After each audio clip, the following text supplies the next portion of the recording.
We slipped in around 6 p.m. just as the event started. Denton stood at a podium wearing a crisp, fake uniform with Green Valley Authority stitched on the chest. Around him stood rows of brainwashed followers, many wearing matching hats and badges. Some held banners like they were at a political rally. Denton raised his hand and spoke into a mic. "My friends, our movement is growing. Soon we will restore the values this country forgot." The crowd roared. I leaned toward Jamal and whispered, "Cult." He nodded. We kept our eyes sharp. Denton pointed to a projector screen and clicked through photos. My ranch, Carol's home, even the children's shelter, now labeled non-compliant properties. "Enemies of order," he said, "and we will bring them into alignment. By choice or consequence." That was enough. I tapped my mic. "Now." The doors burst open. Deputies flooded in. FBI agents in full gear shouted commands. People screamed, scattering. Some ran, others froze. "Denton?" He didn't flinch. He just raised his hand slowly, smiling. "You're too late, Chief," he said as I approached. "The files are already copied. The movement has already begun." I cuffed him myself. "Maybe," I said, "but it ends here." And just as I turned him around, one of his followers leapt from the crowd, swinging a steel baton straight toward my head. Everything went black. I woke up to the sound of beeping monitors, white lights, the hospital. Rachel was by my side, holding my hand, her face pale but determined. "You're okay," she said. "You were out cold, cracked your skull but no bleed, mild concussion." I sat up slowly. My ribs ached. "Denton?" She nodded. "In custody, facing federal charges, and we're unraveling his network now. He had a whole team, lawyers, hackers, even a notary." I chuckled weakly. "Told you it was big." "You were right." Then her face darkened. "But Chief, the files he stole, they're still out there, and we don't know where he sent them." That's when the nurse entered, holding a small envelope addressed to me. It had no stamp, just my name.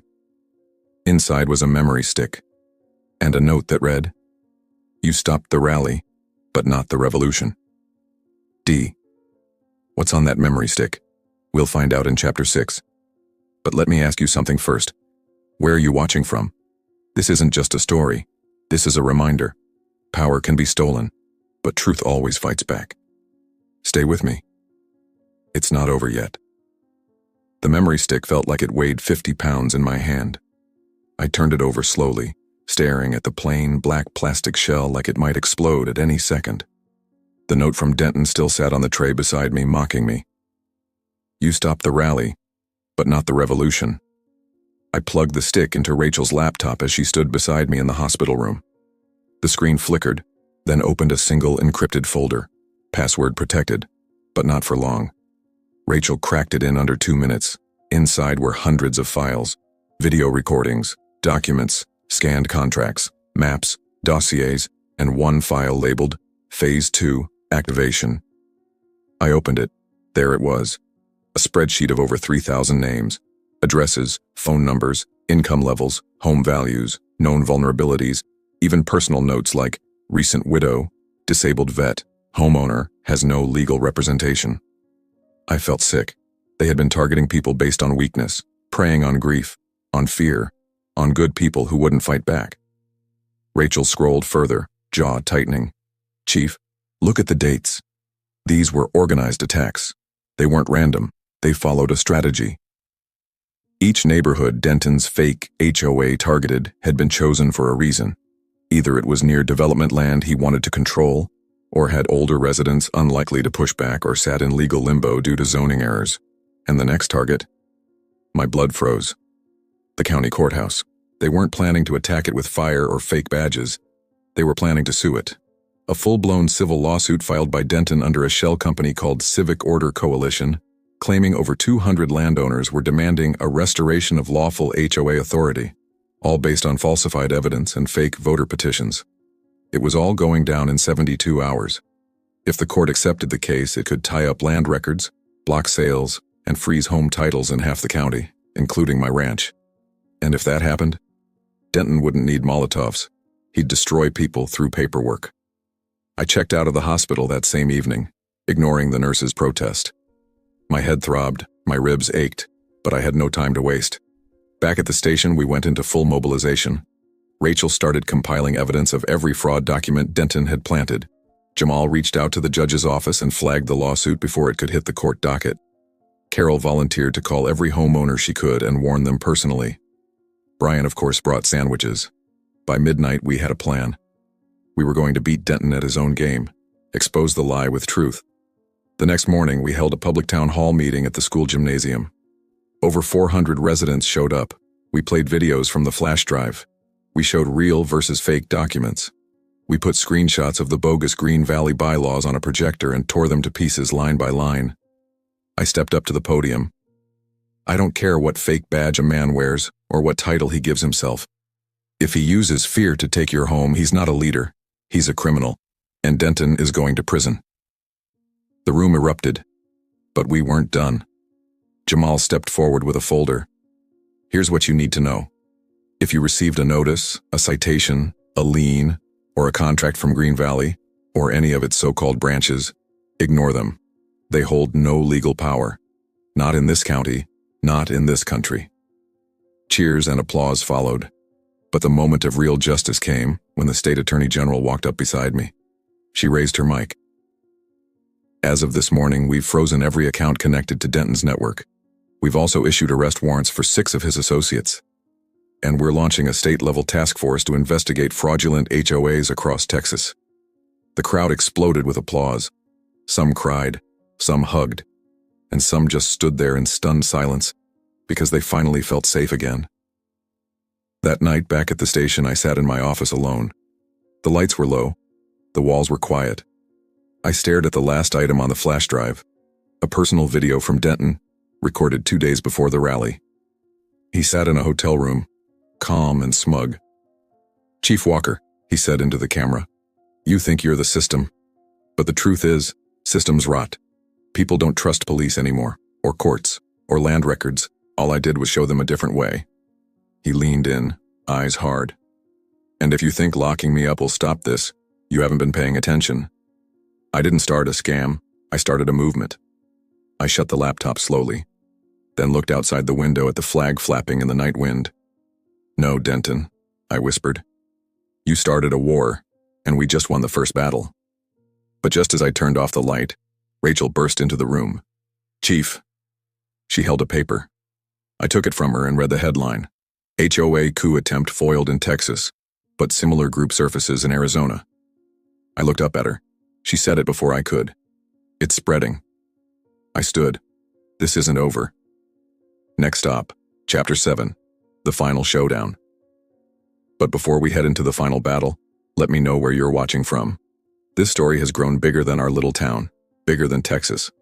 It's a fight for truth, for every homeowner, for every neighbor, for every voice that refused to be silenced. Stay with me. We're almost there. The morning sun hadn't fully risen yet, but the station was already buzzing. Coffee cups in hand, eyes red from long nights, my team looked like a unit ready for war. Not the kind with guns, but one with keyboards, warrants, and truth. Rachel had just finished scanning the Arizona reports. The similarities were undeniable. Fake citations, phony badges, intimidation tactics. A new name, too. United Neighborhood Guardians. But the same twisted script. And worse? The leader of that group was a woman named Elaine Trask, Denton's former business partner. It was all connected. I gathered the team in the operations room. I didn't sugarcoat it.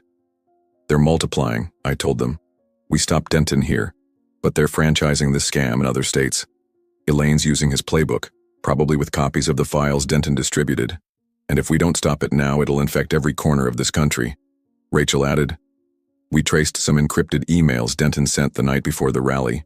He shared a full data packet with Elaine. Maps, scripts, fake forms, templates for citations, everything." Jamal grunted, "Like a starter kit for fake HOA tyranny." I nodded. "Exactly. A manual for fraud." But here's the thing. We had something Elaine didn't. We had proof. Video, audio, signed confessions from Denton's crew, and digital records of tampered databases. That gave us leverage. That gave us a head start. And we had one more surprise. Carol stepped forward, holding a thick stack of folders. "While y'all were running computers and courtrooms," she said with a sly smile, "Brian and I were knocking on doors." I raised an eyebrow. Doing what? Talking to the victims, she said. Over 60 people who got fake notices agreed to testify. They're signing affidavits and organizing a class action lawsuit. We've got strength in numbers now. Brian chimed in from the corner, raising a biscuit in salute, and I brought muffins. The room chuckled. But we all knew what this meant. The people weren't afraid anymore. They were ready to fight back. We worked non-stop over the next 48 hours. We sent the evidence to authorities in Arizona and 3 other states that popped up on Denton's fake HOA registry. We shared video testimony from Texas victims. We released a nationwide PSA warning about impersonator HOAs, what to watch for, what to report, and how to push back. We used Denton's own manual against him, exposing every page of his scam online for public access. And then we turned the tables completely. With legal help from the state AG and private attorneys, we filed a federal fraud and racketeering case against all known members of Denton's network. Over 22 indictments, 6 arrests in other counties, and one final blow. We filed a civil suit freezing the bank accounts of every affiliate company Denton had touched, every shell company, every shady HOA front. We choked the whole operation dry. On the morning of the trial, I stood on the courthouse steps flanked by Carol, Brian, Rachel, and Jamal. Reporters lined the sidewalk. Former victims stood proudly behind us. Denton shuffled into court in chains, his smirk finally gone. The judge didn't even let the defense open with a statement.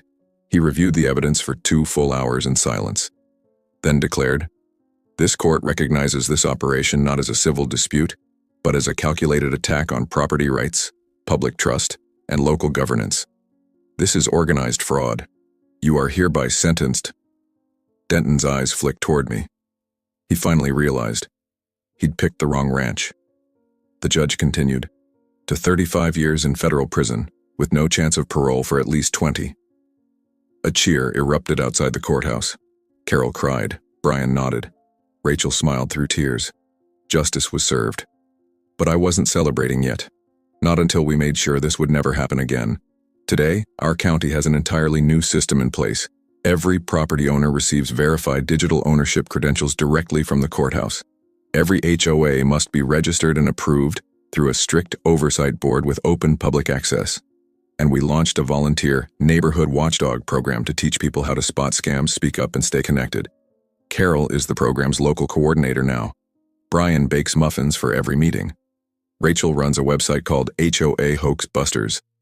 As for me, I'm still the chief. But now I'm not just guarding against crime in alleys and back roads. I'm guarding freedom, the right for a person to own land, live in peace, and never be bullied behind a fake badge.